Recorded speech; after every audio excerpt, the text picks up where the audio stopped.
Corey from Avedis. How's the band doing right now? It's doing really well. We're looking into diving into the college market come fall. We've had a successful PR campaign with La Famos. We released a music video about three months ago. Working with some brand new directors. It turned out really good. We also had about, I think, 8 or 9 magazine reviews on our latest EP, Okay. which was Red Sea. The music video, we can all see it on YouTube, I presume? Yep, it's on our regular YouTube page. Everything has a URL of Avedis Rocks. So if you go to Facebook, you go to facebook.com/Avedis Rocks. Same thing with Twitter, Reverb Nation, and YouTube. So for the summer, do you guys got much gigs lined up yet? We just played a handful of gigs, but we're actually taking 6 weeks off starting next weekend so that our bass player can have shoulder surgery. And we're actually going to finish writing for our new record. We got about half a record done in writing. So when do you presume this next album is going to be appearing? I'm thinking we're going to release it in early spring 2012. So right now, Red Sea is doing very good, you would say? Worldwide release, basically? Yeah, we actually got contacted by a magazine in the UK called Fireworks, rock magazine, and they want to write about us, and they actually contacted us after they found us on CD Baby. And we actually have a new music manager who's going to get us 2 entertainment contracts within the next 3 months. One's going to be a booking agency out of Chicago that does only the college circuit. So we're basically going to get out of the venue bar scene for a while and do just colleges for probably about a year or two. And then there's a potential indie label in Chicago that wants to distribute our music in Europe through their own market facets. It sounds like everything's picking up speed for you guys, which is good. Yeah, it tends to go on an up curve, if you know what I mean. Influences on this album, what sort of influences did you bring on to the table? Well, it's kind of interesting because we all came from similar backgrounds, but very distinct backgrounds. Me personally, I come from a very song-based background. I always listen to musicians that really inspire me through song. You know, it doesn't really matter what genre it is. It could be, you know, I'll put in Coldplay one second and put in Mudvayne the next. They both have great songwriting capabilities, and that's what I've always strived for. So that's where I come into play. And then Josh, who our bass player, his biggest influence is Nikki Sixx. So he brings a huge amount of stuff to the table when it comes to our show. We use a light rig. We have our own light show anytime we play a show, whether they have their own lights or not. And you know, he was the main contributor to putting that together for us. And he also organizes the photo shoots and does a lot of the marketing things. And then Chris actually comes from a very, very unique background because he's a hardcore Seven Dust fan and hits really good hard beats and listens to heavy music. But he used to play for B.B. King and Buddy Guy back in Vegas. Really?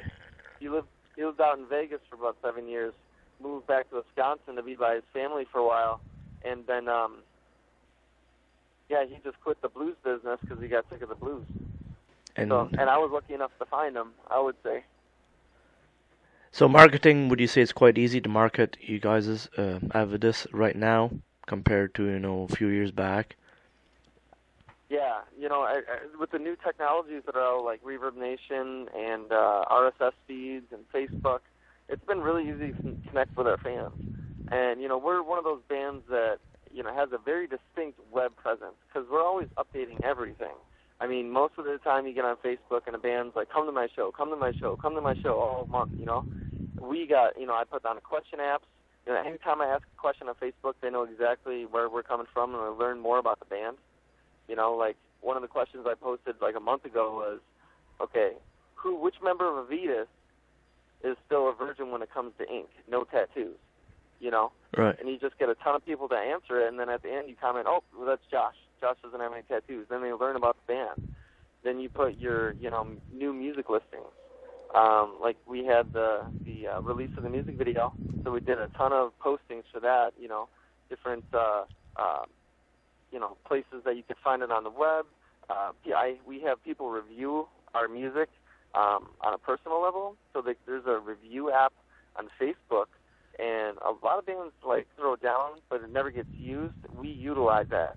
Whenever we meet a new fan, we're like, hey, you should definitely give us a review on Facebook. And they're like, wait, we can do that? I was like, yeah, just go to the review page and just tell everybody what you think about the band and give us a star rating. So if you go on our review page on Facebook, it's just review after review after review. And it's cool because everybody has something else to say. We use as many apps as we can because we know that our best and cheapest tool is definitely the internet in all ways. You know, like, you can find anything. Like, there was this one website I found. It's called numberonemusic.com. You ever heard of it? Never, actually.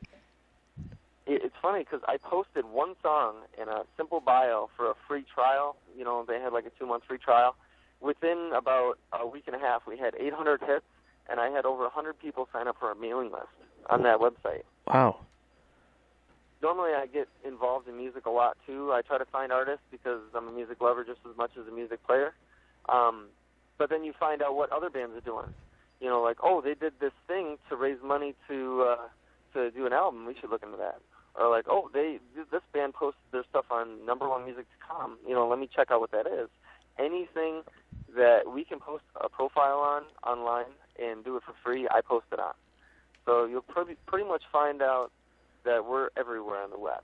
You know, including lastfm.com, Pandora, CD Baby. You know, and I think that's important too because the amount of networks that are available to people, you know that, you know, there's going to be a very dispersed group of rock fans on the web. So, you know, we're going to get new fans any web-based, any avenue we can go. You know, a lot of bands, you go on the Reverb Nation and they have a Facebook and a MySpace, and that's all they have. So, you know, they're limiting themselves to the fans, the rock fans, that use those network bases to market or to look for new music. Well, you know, you learn something every day in the music business. That's what I like to say.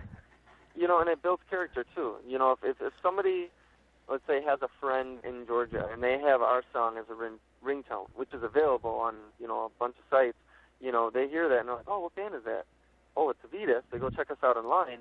You know, if we have a weak web presence, you know, weak pictures, you know, no reviews, and no real response from other people.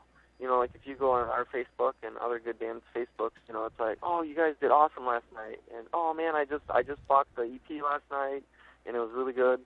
You know, through iTunes, and when people get online and that's their first impression of you, then they take you seriously, and then when they take you seriously, they listen to your music.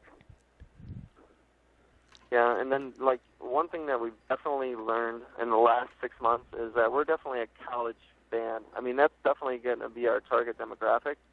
You know, we've done the venue bar scene for a while. We've done a handful of festivals. But we definitely know that, you know, our target market is going to be young people, you know, in college. Right. You know, and it's funny, too, because if you look at the statistics on people who listen to music, certain genres, certain time periods, and how old they are, people normally tend to stick with the bands they listened to when they were in college. You know, like you talk to some of the guys, 40, 50 years old, what do they listen to? They listen to the Eagles and to Kansas. And you get a couple that might listen to, you know, like new bands like, you know, One Republic or Fergie. But then it's really, most people listen to the stuff that they rocked out to in college. Well, if you're going to get that market, you're doing it now, and then you'll be prepared in a few years from now, which is good.